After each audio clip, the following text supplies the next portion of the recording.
they had I'm recording. okay. What is it? Lucky Day. Um, And see, now half these people I don't know, Sean. and then Mary J. Blige closed it out. Okay, well no. But I've seen Mary J. 50 million times. So we left before Mary J. got out there. Oh, really? Yeah, because we had been there since like 4, and then Mary wasn't gonna come on till like 10. That's when she Okay. came on at 10. Uh-huh. So that's already like 6 hours. Uh-huh. So I'm just like, yeah, no, I'm good. Okay. Plus, it was, it was starting to get the temperature was starting to get dropped, and it was raining. And I'm just like, you know what? Yeah, I'm done. Well, I'm glad you had fun y'all had fun this weekend. Hey, how are your kids doing? You used to talk about them all the time. Oh, they're okay. My daughter moved to Utah to do Scrum Master, so she's liking that. And then I'm still trying to get my son out of the house with his mom. He's like 28. Now he's paying half bills and stuff, but I'm just like, I you got you you. gonna have to, hey, he's a Does real his mom want him out of the house? no. That's why I Okay. still there. Yeah. But Sean, that's most mamas. I'm just That's like, a even if they are married, it, it it's my different with boys. my daughter listened. Men. I was like, listen, you're gonna have to go away and you're gonna have to have some fun. And so my daughter started traveling and stuff like that. Mhm. And so that was fun for her. And then she was tired of teaching because the kids were bad. And she said it wasn't really the kids as bad as worse as was the parents. And so she goes, Dad, I got an opportunity to be Scrum Master, What is but I that? have to move to you. So it's like project manager for like IT stuff. Oh, okay, okay. And she couldn't find a job here, so they offered her one in Utah making like 6 figures. And she was like, you think I should take it? And I was Heck yeah. like, you don't have a man, you don't have a kid, there's nothing tying you here. Go away. And she's like, Yeah. what about my friends? I was like, you have money. You can catch a plane. I promise you, Right, you're not gonna miss too many people once you get your check. And she's like, I don't right. care what you say. So she went and then she got her check and she said, Dad, I think I'm gonna be all right. Hey, Hey, Lindsay. Hi, how it's are we we? missed you last week. I'm Yes, we so did. sorry. Being an employed woman is not for me. Ugh, yeah, how Well, are we? How's it going? It's good. We missed you. yes, And we did. you guys, nothing much How do going I on. turn the sound? Oh, The what on Okay. now? I'm trying to figure out how I turn the sound. Uh ah, set vibrate. There we go. yes. Zzz. Yeah, it was like I felt like I was watching NBC or something, that little tingy sound. Bling, bling, bling. Yeah, I we went to this hotel Mm-hmm. and we all had to have a talk with this guy. So it was a guy, he's probably like, okay, I'm 50, so he looked like he may be anywhere between 45 and 55. Mhm. Okay. And he had one daughter that was, I think she's probably anywhere between 8 and 10, and the other daughter looks like she could be anywhere between 14 and 16. Okay. So it was breakfast time, and the 14 and 16-year-old comes downstairs with a onesie on, not the kind that goes to your feet. She comes with the onesie, like with the booty cheeks hanging out. Uh-oh. And the guys are like, we're looking at each other, and then we're looking at the guy, and we're like, and she's bending all over talking. We're like looking at the dude, and he's like, "What?" So we weren't gonna say nothing because we figured, okay, maybe he's a single dad. He doesn't know. Then the mama comes down, and we was like, You got a mama?" And so one of the guys was like, "Hey, man, why are you letting your daughter come down here?" So of course she turns it around. Well, you're sick, and that's a child, and you shouldn't be. And he was like, why would you let your daughter come down here with her cheeks hanging out. Like, what kind of mama are you? Well, you guys are adults and you should. And we were like, it. Why you just gonna let your daughter around grown men early in the morning with your cheeks hanging? Like, this is something really that she shouldn't really be wearing that around her dad. Right. Like, that's Right. you go in your room and put that on, and you put some pajama bottoms on under. We like, and so once we kind of start fussing. Then the sisters chimed in. You should be ashamed of yourself. You letting that baby come down here. There's sex trafficking. You're sending her around and you don't know what's going on. And Oh she just came Lord. down here. And so the mom kind of got upset. And she was like, Ashley, just go upstairs. Just go upstairs. And so the black mom was like, really? So we just talked to you about that. And you just gonna send her upstairs to go to the room by herself, not all these doors that she has to pass.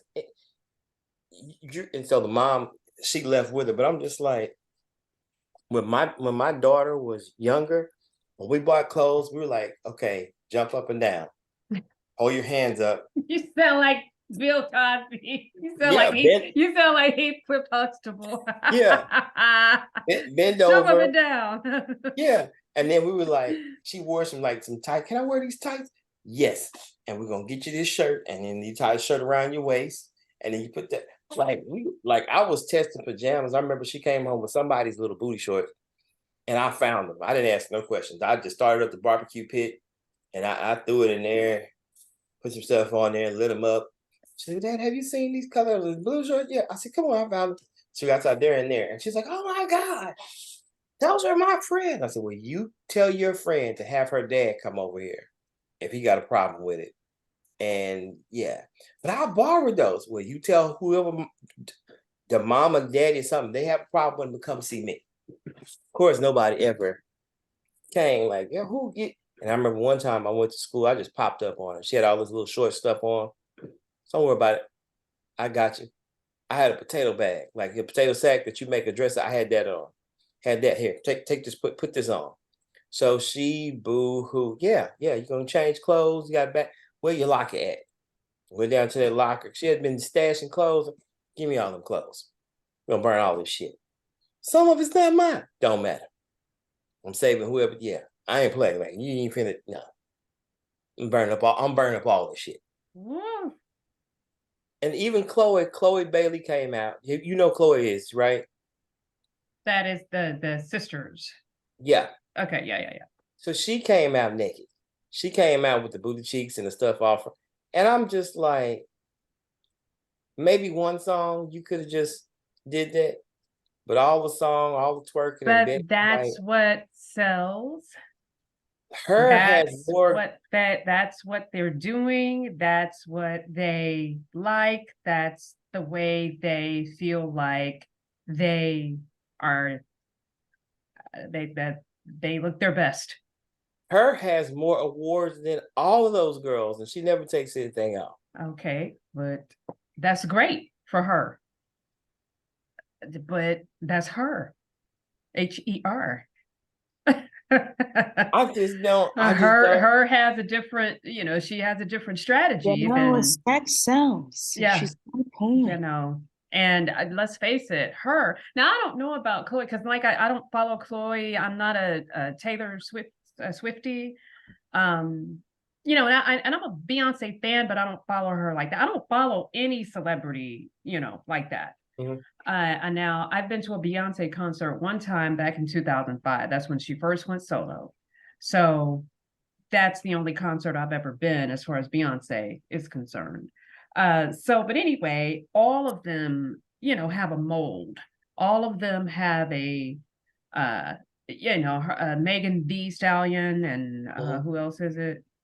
Y'all know who I'm talking about. Yeah, Anyway, all the that's people, what yeah. that's that's what they do. So. And Megan Thee Stallion works very hard on her body. I admire her workouts. Like, show it off. She has military workouts, and I'm like, I would kill for the body like that. But will I get in the gym and do all of the stunts with tires and ropes? I won't. Well, so I admire Megan for her hard work. The best body I feel like is Beyonce. I mean, her body is, We like all the bodies, but can you put them up? Like, I know, Sean, that's how you feel, but I mean, they're like doing what is. Janet Oh, didn't I do love that. my Janet. Love my Janet. Janet had the sexy jeans on, but you didn't see nothing. Like, I'm just like, she might have one song where she get a little sexy, but I'm just like, y'all just nope. Now it's kind of like, okay, just Times have changed indeed, unfortunately.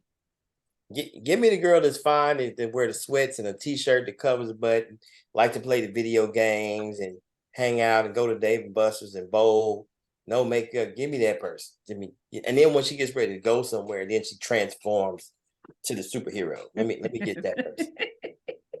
Let me get that. Transformers. Yeah. God, what's that? That's Yeah. so. When that girl comes out and they go, "Oh, I didn't know that you." Oh, yeah, give me that one. I'm just like, I told one girl one time, listen, have you ever read the Bible? She goes, well, I didn't read it, but I heard stories. You know who Samson is? And she goes, yeah. I said, that's a guy to beat up 5,000 guys with a jawbone, right?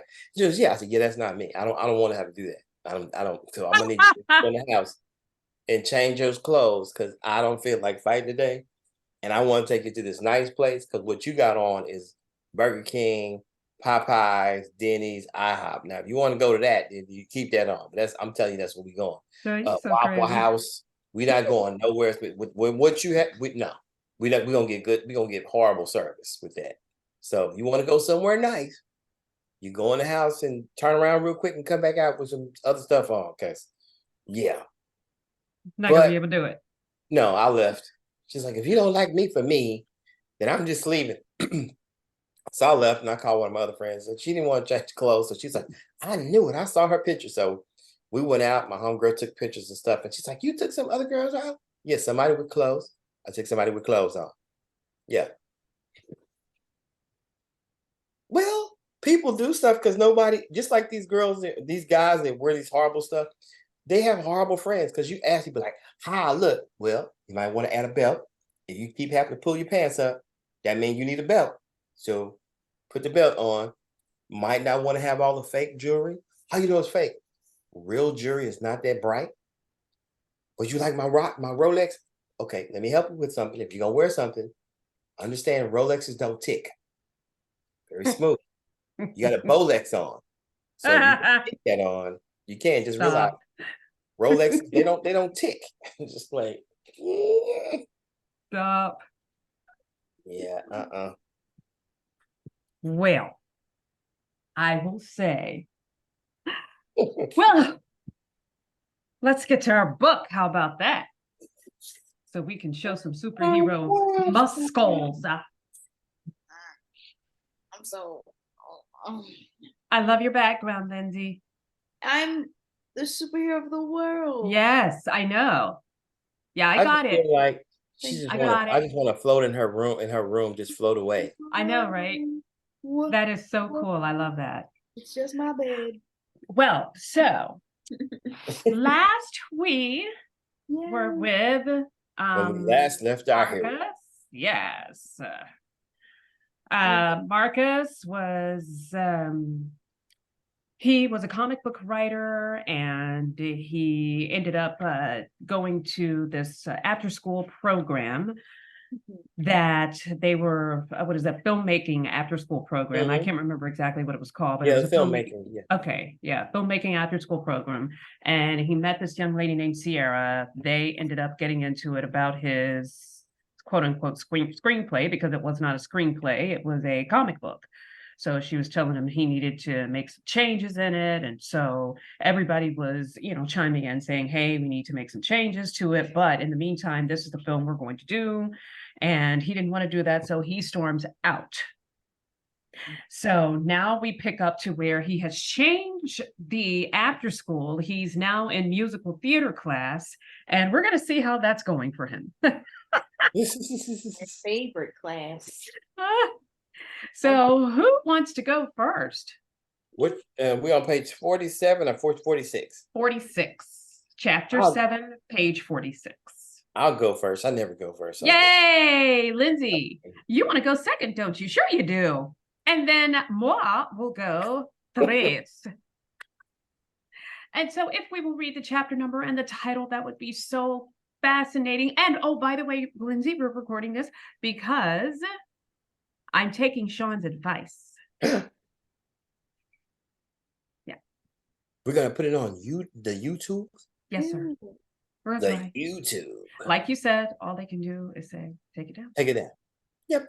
So And we might entertain some little kids and they'd be very happy. there you go. So I'm going to do that. And the reason I also was apprehensive is because we don't have a full book. You see what I'm saying? We just have bits and pieces of chapters. And so we're going to eventually get a full book. And that's my fault because I forget to push record a lot of time. Well, that's okay, because we'll be like that guy from Reading Rainbow. We would read the books in little pieces, and they would stop, and then he was like, but you want to see what happened, you have to go get it. Yeah, there you go. There you go. There you go. I like that idea. Yeah. All right. So shall we begin? We shall. Chapter 7. Rethinking that whole lone wolf business.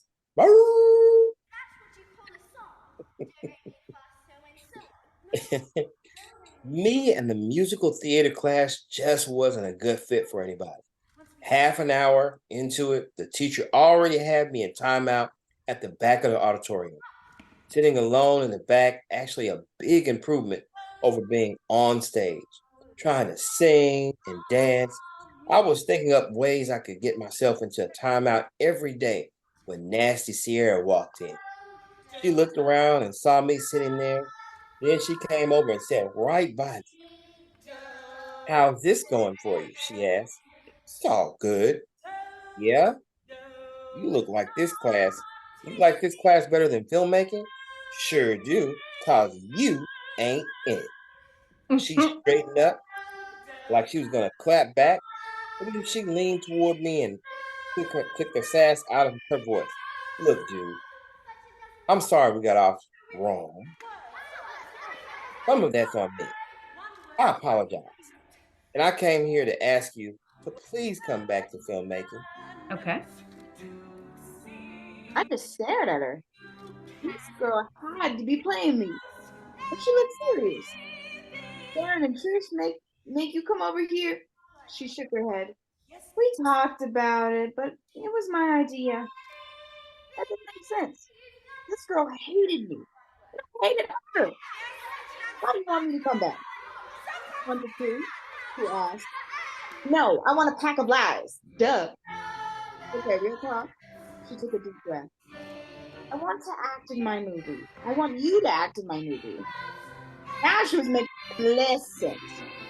No, I don't care about your dumb movie. Okay. I know that. But you care about your movie, don't you? Well, maybe. I'd spent the whole last day trying to forget I ever had the idea to make a toothpick movie. But it was tough letting that dream go. I still wanted it bad. I just didn't see how I could get it. Okay, I'll make you a deal, Sierra told me. You act in my movie and I'll help you make yours. Scripting, shooting, editing, all of it. I didn't know what half that stuff was, but it sounded like that was on all those lists I saw on the internet, ones that made me curl up in a ball on the floor. All of a sudden, I got to thinking, what if my movie dream isn't dead? The thought of it made me want to burst out of my seat. But this girl had to be playing me. Man, you're trying to wind me up. I'm not. I'm serious. Darren and Trish will help you too. But if they can't do something, I promise, I got you. Why would you help me? So you'll help me. I want you to act in my movie. Why you want to help me? Because it's a comedy and you are funny. So that was it. This girl wanted to goof on me. Well, you're funny looking. Well, you're funny looking, I told her. Gangly giraffe neck girl, okay. I'm not throwing shade. Being funny is a good thing. No, it ain't. I don't want people laughing at me. She rolled her eyes. You don't get it. They won't be laughing at you. They'll be laughing with you. Ain't nobody ever told you how funny you are. especially when you get mad. The way you huff and puff, you're like Tevin Bart. Tevin Bart was a movie star, and he was for real, real funny. But he was something else too. You're just saying that because I'm short. Oh man, no, I'm not. If short was all you were, I wouldn't be here. But you're short and funny. Why don't you just own it? It could be like your superpower. I thought about all this for a minute. It was pretty wild. So what you're saying is you want me to star in your movie. I didn't say star in it. I said act in it. You be like the sidekick, not the main character, but you'll still get a lot of lines. So who's the main character? That's me. She wrinkled her nose in a grin. You ain't only one around here with the superpower. So all I gotta do is act in your movie. That's it. Nothing else? Of course. You don't have to know how to do nothing else. Okay. I can draw. That's real helpful when you're making a movie. She rolled her eyes. Look, you might not even be able to act, but I'll take a chance on that. When you get mad, you look hilarious. The way those eyes bug out is exactly like Tevin Bart. I had to admit, I was starting to like the sound of this. Tevin Bart might be short, but he was also a very handsome individual. Plus, he was famous, probably rich too. But the important thing was that toothpick movie. So if I do this for you, I asked Sierra, you going to make my movie for me? Oh, heck no. See, there it is. I'm going to help you make your movie, along with Darren and Trish and the other kids. It's your movie. You still got to put the work in. But when can help, you help us, and we help you. What do you say? I gotta think about it, I told her. Then I thought about it for like 2 seconds. Okay, I said, here's the deal. Way down on the stage at the other end of the room, the teacher was running all the musical theater kids through some kind of dance stunt. I jumped up, threw my arms in the air, and screamed at them, I'm out of here. I quit. True fact.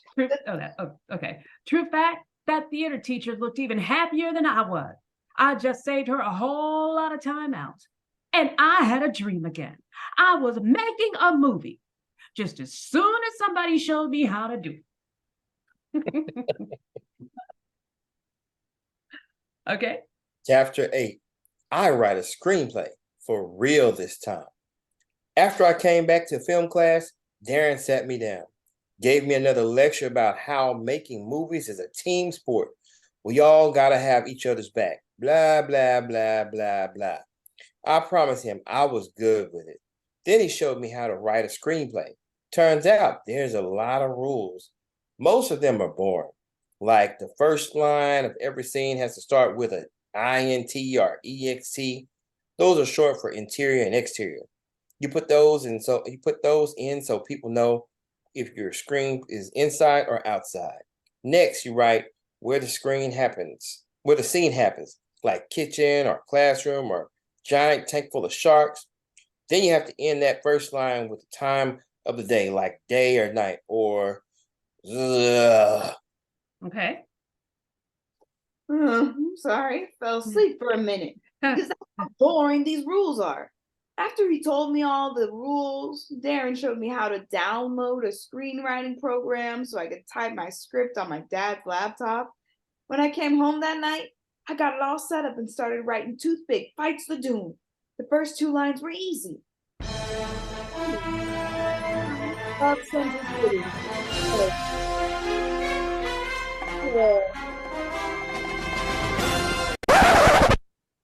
Didn't know what to write next. Should he fight the Doom now? Or is it too soon? Should he talk to somebody first? Who's he talking to? He's way up in the air. I figured I should start with Toothpick down on the ground instead. So I deleted those first 2 lines. Then I started over.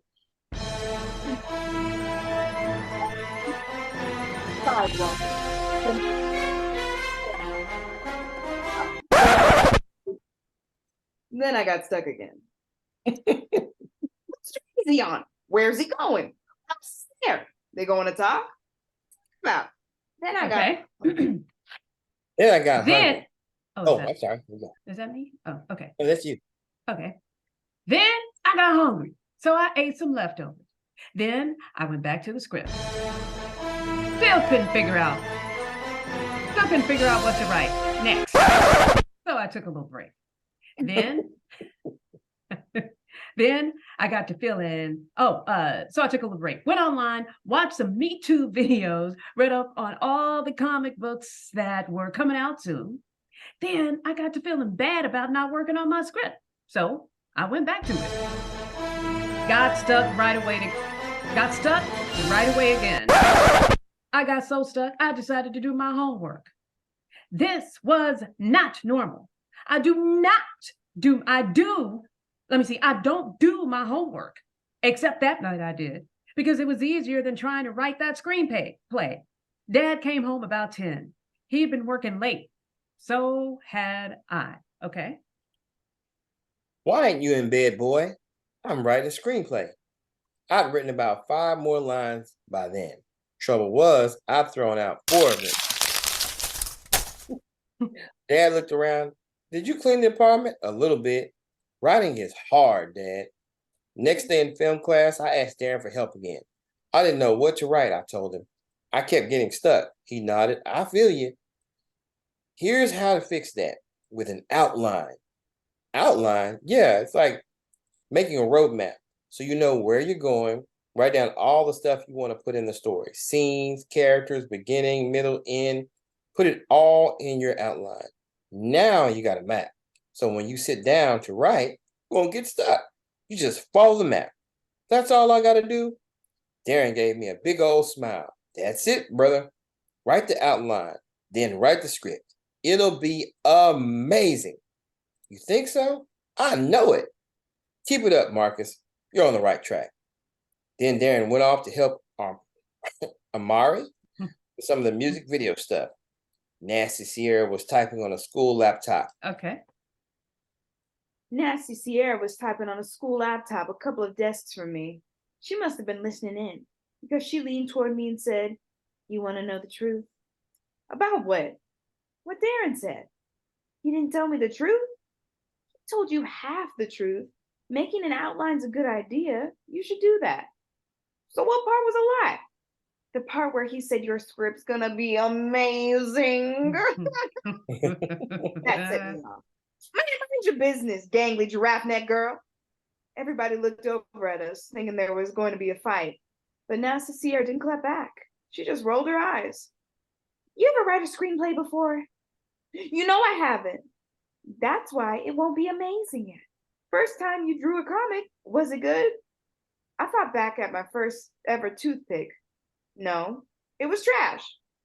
"Right. Then you did it again, and you got better." Same with writing. You got to sit your butt in the chair, write the bad version first, then you rewrite it, make it good.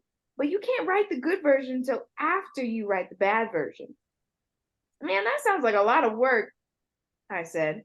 "Heck yeah, it is." She pointed at the laptop in front of her. Okay. Know what I'm Know doing what now? I'm doing now? I'm rewriting Bone Zombies. Ain't that script done? Said you spent all summer on it. I did, and it's good. But now I know you're playing the sidekick, and you are all kinds of different from who I had in my head for that part. So now I got to go back and rewrite the scenes with your character in them. So you're just going to keep rewriting it forever? No, eventually we'll shoot it. But until then, long as I can make it better, I'll keep at it. I thought about this for a bit. Say I write this script, then how do I rewrite it? Like, how do I know what I got to rewrite to make it better? You get somebody to read it, she told me. Then they can tell you what needs fixing. But it's got to be somebody who knows what's up. Can't just give it to your friends or parents because they want to be supportive, but they don't know from screenplays. So they'll just tell you it's great instead of telling you the truth. Darren and Trish are going to tell me the truth. Sierra scrunched up her nose. Maybe a little, but they mostly just cheerleaders. Rather make you feel good than make your script better. I'd tell you the truth, though. But you would. You'd love dunking on me. Oh, bet you would. You'd love dunking on me. She wrote her email address on a piece of paper. Here, after you write the script, send it to me.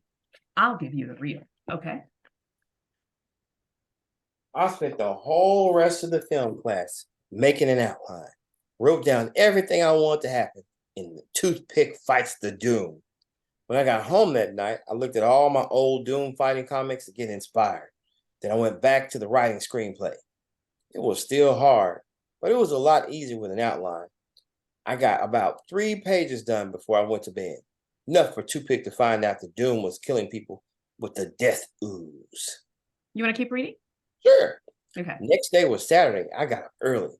And what I wanted to do was watch TV. But I did. I was keep writing. Around 10 o'clock, JR knocked on my door. But I made him go away. By lunchtime, I had 6 more pages. Doom tried to kill that angel lady in the hospital. And Toothpick ducked and we had a big old fight. Toothpick messed the Doom up, saved that lady's life. I got so excited writing my fight scene, I had to get up and run back and forth down the hallway a few times. Then I went back at it, wrote up the whole part about the Doom with the nuclear bomb. At 3:32, I finished the whole thing, 12 pages. Last 2 lines were straight out of Darren's rules. Fade out. The end. I've done it. I wrote a whole screenplay. It felt so good. I emailed it to Sierra. Then I called up JR, spent the rest of the day shooting zombies. That felt good too, because I deserved a kickback after all that work. Okay. Chapter 9. Sierra reads my screenplay. Writing a screenplay is hard. Know what else is hard? Waiting for somebody to read your screenplay and tell you if it stinks. When I finished writing it, I thought it was great. I was a genius. But half an hour later, I was thinking it stunk. And I was just a fool. 10 minutes after that, I thought it was great again. I just didn't know. I needed that feedback. But Sierra was taking her sweet time with that email. Why you keep looking at your phone? JR asked me. We were on my couch playing Army of the Undead 3. I had my phone plugged in so the battery wouldn't die. Kept checking it for a reply every time we hit a save point. Waiting for an email. And for who? Business. I found something. I read the book. I'd ask you to take a booger out. You wanna play doing? Yeah. Then you gotta read. I'll read it later. I bugged Radar for about 4 hours straight. Finally, he agreed to take a look. I showed him the script on Dad's laptop. He stared at it for a while. EXT. What's that mean? It's short for exterior. Means it's outside. Man, don't stop at the first word. Keep going. He gave it maybe 10 more seconds. Scrolled up and down a little. Then he handed back the laptop. It's good. You didn't read it. It's good. Man, that is weak. I'll read more later. He didn't read more later. By the middle of Sunday morning, I was fixing to pull my hair out. Why are you so wound up? Dad asked me. Waiting for this girl to read my script. She won't email me back. Want me to read it before? Want me to read it, but hold on a second. Okay. Want me to read it before I go to work? Dad's got a second job he goes to on Sundays. Maybe. Soon as I said that, I got a bad feeling in my stomach, like I wanted to bark. Second thought, no, don't read it. You sure? Yeah, you'll just tell me it's good even if it's trash. That's true. I would. Right after Dad left for work, I got an email from Sierra. I read the script and made notes. Text me before 10:30 and I'll drop it off on my way to church. Anyhow, that barky feeling hit my stomach again. I texted the number she gave me. It's Marcus. Just email the notes. I can't. Hand wrote them on the script. Can you type them up? No, it's a lot. We can just talk tomorrow if you want. No, come by now. Where are you? Oh, no, come by now. There was no way I was going to let that Barbie feeling just sit there for a whole day. I texted her my address. She said she'd drop by ASAP. Our door buzzers busted, so I went down to wait on the front stoop in case she was early. Within 10 minutes, I checked my phone so much, my battery was down to 1%. I texted Sierra, "Where are you?" I was staring at that ... waiting on her answer with my battery died when my battery died. No, no! I couldn't go back upstairs and plug it in. What if she came by and I missed her? Okay. Just have to wait on the stoop. So that's what I did for hours. And they felt like years. I kept looking up and down the street for her. Why wasn't she showing? It was making my brains melt. I couldn't believe she was blowing me off like that. Felt like I'd been on the stoop half my life when JR came outside. Why are you running up and down the steps? I'm not. Just sitting here. Why are you sitting here? None of your business. Want to play some game box? Not right now. Why not? I just don't. Come on, fam. Just sitting out here bouncing up and down. Leave me alone. Got stuff to do. What stuff? None of your business. Don't be all secretive. Don't be all nosy. Just then, I saw Sierra turn the corner at the end of the block. She had a backpack on her shoulder, and she was wearing a dress. My stomach started going flippity-floppy again. Get inside, I told JR. I'll buzz you in a little. But it don't work. I'll knock on your door. Okay. Yep. Knock on your door. Just get out of here. How long you gonna be? I don't know. Can I play your game box? No. Your dad won't mind. Again. Come on, let me borrow your keys. I walked out. I'll throw them down out the window. Come on, hook up. Sierra was only 2 houses. I had to get rid of JR in a hurry. Threw my keys at him. Get out of here. Took my keys, went inside just in time. A second later, Sierra was in front of my suit. That dress she was wearing was all kinds of strings on her. The dress. What's up? Asked all casual. I just rolled up 60 hours late. Where you been? My stomach was extra flippy. Told you I was running behind, so I'd come by after church instead of before. Didn't you get my text? Well, now my phone died. She screwed up her face. At home. Why didn't you recharge it? Okay. Just would have died again. I got like 3 minutes of battery. Literally, you charge your phone full up and it dies in 3 minutes? I shrugged. I can't get 5 or 6 if I keep it in low power mood. I could get 5 or 6 if I keep it in low power mode. Her eyes got big. Oh man, I gotta use that in iPhone zombies. She took off her backpack and unzipped the pocket. My stomach triple flipped because I thought she was getting my script out. But then she took out a pen and a little notebook, started writing in it. What you doing? Writing this down so I don't forget. What about my screenplay? Chill, I got you. She put away the notebook. Then she pulled out some printed pages, held them close so I couldn't see what was on them. That was my screenplay?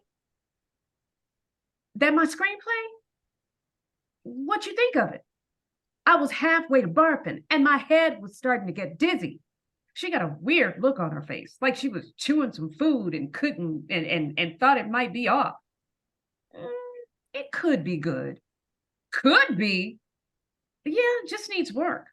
What kind of work? Okay. Like a lot of work. Here's my notes. She handed me the script. When I saw the first page, my jaw pretty much hit the sidewalk from the top step. She had her notes in red pen. And there was so much red on that page, it looked like somebody bled to death on it. I started turning pages. Red was everywhere. It wasn't just murder, it was mass murder. I know it seems like a lot. Seems like you want me to rewrite every dumb word She shrugged like maybe. Remember how I said you gotta write the bad version before you can write the good one? So it's bad? I was starting to lose it. Okay. Bad, but it's not a story yet. It's just a bunch of stuff that happens. That's what a story is. No, a story is a bunch of stuff that happens for a reason. Just don't have the reason.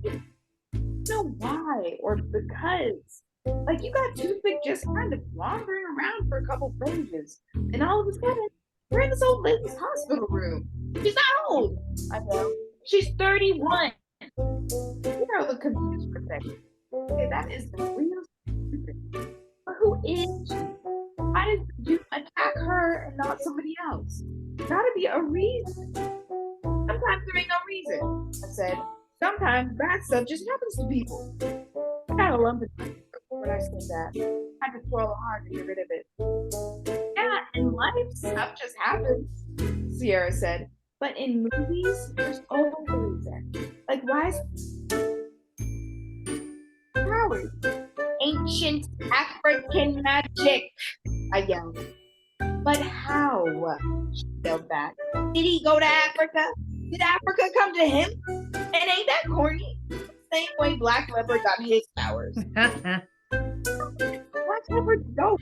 Next to Spider Guy, Black Leopard was my favorite superhero. Don't you want something of your own? But you ain't just ripping him off? Okay. I ain't ripping off Black Leopard. His powers came from Blaconda. Toothpick ain't never been up to Blaconda. Sierra got a nasty smirk on her face. So where he get his powers from? East Blaconda, Blaconda Heights. I got so mad I would have swung at her if she were a girl, and also about 2 feet taller than me. Ain't no Blaconda Heights in my story. Ain't nothing in your story that tells us why. Why's there gotta be a why? So we care. So it matters to us. You ain't got to spell everything out in the script, but you got to know it for yourself. Then give the audience just enough to hook them in. You got to know, what's the Doom want? What's Toothpick want? What's so important about this lady in the hospital that they got to fight over her? And why does Sierra kept asking questions, but I quit listening. I couldn't figure out why she was throwing so much shade on my script. Then it hit me. So, like, what if the Doom and Toothpick come from the same? I see what's up. I yelled at her. You're trying to run out the clock. Make me rewrite my script till the class is done, and there ain't no more time to make my movie. So you don't have to help me with it, okay? Her eyes got all big and surprised. That's what you think? Yeah, it's obvious. I knew I'd bust her. She laughed it off. Fine. Don't rewrite it. Don't change a word. She slung her backpack over her shoulders. We'll break down the scenes tomorrow and start casting it. Shoot it all next week. Thank you. Next. She started to walk away. Wait, what? You serious? We can shoot it next weekend? I opened up the script to one of those bloody note pages and showed it to her. I don't have to do all this work. You don't have to do anything, Marcus, she told me. It's your movie. I'm just trying to help you. My face split in a big old grin. She'd been pulling my chain the whole time with those sorry notes. So you're going to help me shoot it? Like you promised? Sierra grinned right back. For certain. I just gave you the notes because I thought you wanted to make a good movie. She started to walk away again. Wait. I was getting confused. So if we shoot it like this, just how I wrote it, it won't be good? Oh, Lord, no. It'd be awful. But I ain't fussing about it. It's your movie. See you tomorrow. I watched her go till she turned the corner, out of sight. Okay. I wasn't grinning anymore. Instead, I don't even know what. Mad? Sad? Confused? Tired? All of them at once? I flipped through the script. Just about all the white space was full up with that red ink. Sierra must have written about 100 notes. Big questions, little questions, questions I didn't even understand. Ow! Something hit me on the head. It was my house keys. I looked up. JR was sticking his head out of my living room window. You want to play some game box? I took a deep breath and blew it all out in a hard sigh. No, man, I got work to do. Okay. Chapter. Is this me? Yeah. Y'all know I can't keep up. That's you.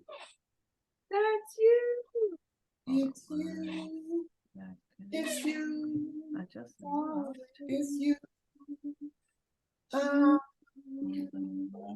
you.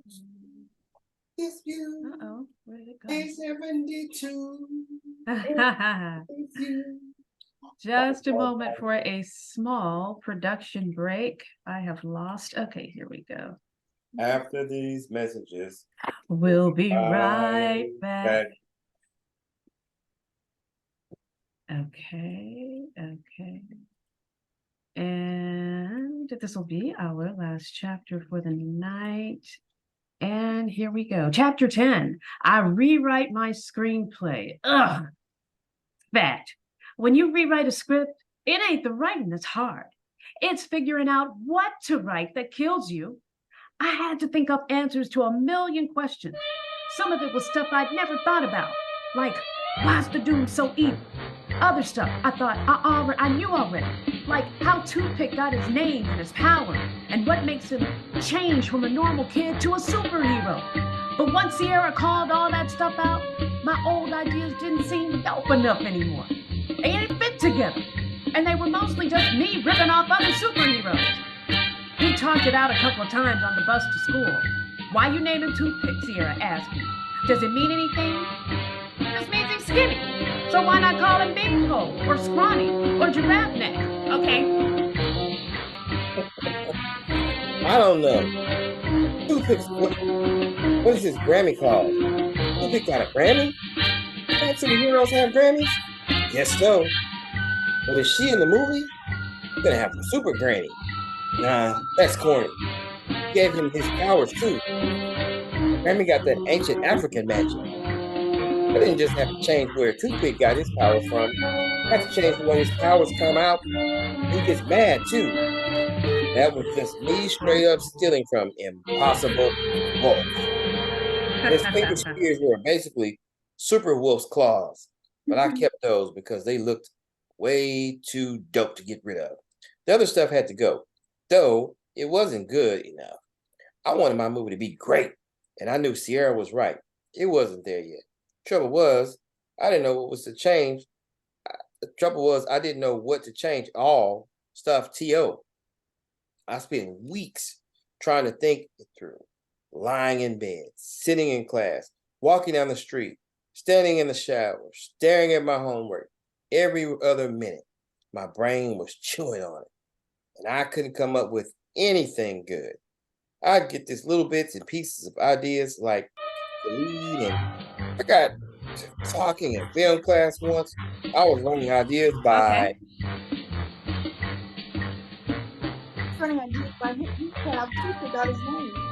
And Callie said, what if they call him Toothpick because he keeps his toothpick? Oh, what tough guys do? But funny I should have some kind of actual toothpick in the story, like a weapon or something. Next day, I was out for a walk, because Trish told me people think better sometimes when they go for a walk. I passed this tree on the street with a branch all splintered up from getting hit by the roof, splintered up from getting hit by the roof of a truck going by. Okay, keep going. That gave me an idea. What if it just looked like a toothpick, but it was really a splinter from something bigger that had magic powers, like a staff of power? And the toothpick was a little sliver of it, but it had the power in it too. Bam! That was solid. I was thinking, I should go on walks more often. When I turned the corner and ran into big, busted-eyed Bully Tyrell and his crew coming the other way. My walk turned into a run real fast. Soon as I got home, I wrote the staff of power idea down so I wouldn't forget it. And I started thinking about where the sliver of staff, where staff might have come from. Like, what if it was kind of some age-old battle between good and evil? For control of the universe! That seemed cool. But I didn't know how Toothpick figured it out. Well, Toothpick got a superpower. I chewed on that for a couple of days. And one morning, they are at the bus stop of school. Ronnie dude was lying on the bench. None of us coming must have woken him up. Because when he got close, he shot up real fast. Okay. Then he looked around, all confused, like he didn't know how he got there. Like he just woke up on the wrong planet. Oh man, I yelled. JR stared at me. Grimy Dude did too. What is it, JR said? Nothing, I said. But it wasn't nothing. It was a brainstorm. My whole Toothpick origin story fell into place like a lightning bolt.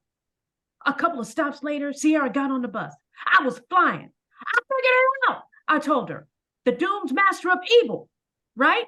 But not on Earth, outer space, another dimension, astral plane or some such. And he got an arch enemy, the master of good, who's like a prince or something, rules the universe with a staff of power. But the Doom and his evil army try to take him down. They go at it, giant battle. Prince with his staff of power, Doom with his black death ooze. Okay, then kaboom! The Doom blows up the prince's. Excuse me, the Doom blows up the prince's staff of power. It's busted in a million pieces. Evil's going to conquer the universe. That prince dude's fixing to die, except he's got the one tiny little sliver of the staff of power left. Okay? It looks like a toothpick, asked Sierra. Yes. Then I got worried. Is that corny? Kinda, but in a good way. Keep going.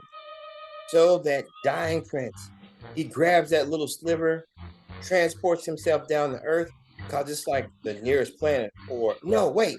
Oh my gosh. Bam. Ideas were coming to me faster than I could talk. What? Sierra wanted to know.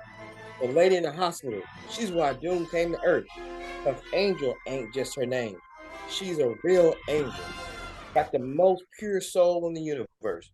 Doom needs to snatch her soul away. Because if he can steal it, that pure soul energy is going to let him snuff out the last sliver of power. Then Doom will rule the universe forever. You feel me? Garrett was nodding. Yeah, but where does Toothpick come into this? Okay, so the prince, right? He's dying. But he knows he's got to stop Doom from stealing the angel's soul. So he comes down to Earth with the silver power. And he only gets as far as the bus stop in the hood. Yeah, he's lying there bleeding out, fixing to die, and his kid walks up. And that's you. Yeah, just a normal kid. And I see this dude out of nowhere, bleeding out of my bus stop. And I'm like, what's up? Okay. Stop. No time for that story. Take this with you. Now, you go with it. Because you gotta stop the Doom from killing that angel. Or he's gonna take over the universe. Then bam, he's dead. I'm all alone. But I got the magic toothpick. And when I put it in my mouth, like a tough guy do, so I'm a superhero. And I gotta save the universe. Sierra was smiling from ear to ear. This is dope, right? Like it's good. This is the story now. That's a movie. Yes. Whole bus was staring at me, but I didn't care. I'd finally done it. Thinking, cut that story open like a screenplay. Just one thing though. What's that? Giant battles in outer space? Staff of power blowing up in a million pieces? Yeah? I'm going to film. All right. Woo woo. Yay. Hey, We made it. that was a good little story he came up with. It really was, wasn't it? The staff of power. That he got a splinter in it and That's how he came up with the name, and it started growing the toothpicks out of it. Growing Yeah, the toothpicks out of it. So from Tevin Blark. he's so crazy, Blaconda forever. So stupid. I love that you can hear Kevin Hart in this book. Like, it's crazy how he talks like that too. Yeah, he does. That's what I was Miles just. an hour. That's what I was just telling That's my crazy. friend. I could just hear him Because he the way speaks he's talking in this. miles an hour, and like his thoughts Yeah. not catch up, and you can hear that. And I Yeah. think this is just a story about him and his childhood. Oh, of course it is. Like, I love No that. doubt. No doubt. Yeah, but he totally talks like that. Yeah. Right. And then just Yeah. Yeah, that little mad face, and then blowing up about everything. Yeah, so 5'0" nothing. that's so funny. Did you say 5'0" nothing?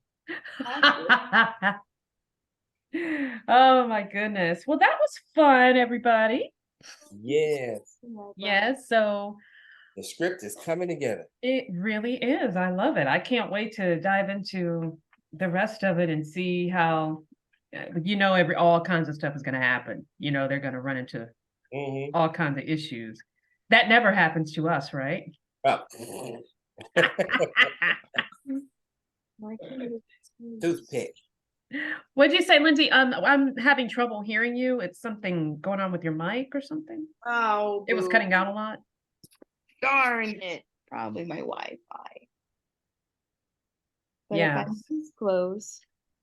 I can hear you better when you're close. Oh, dang. Okay. Yeah. I probably need headphones, but mine were way over in the other room, and I was like, man.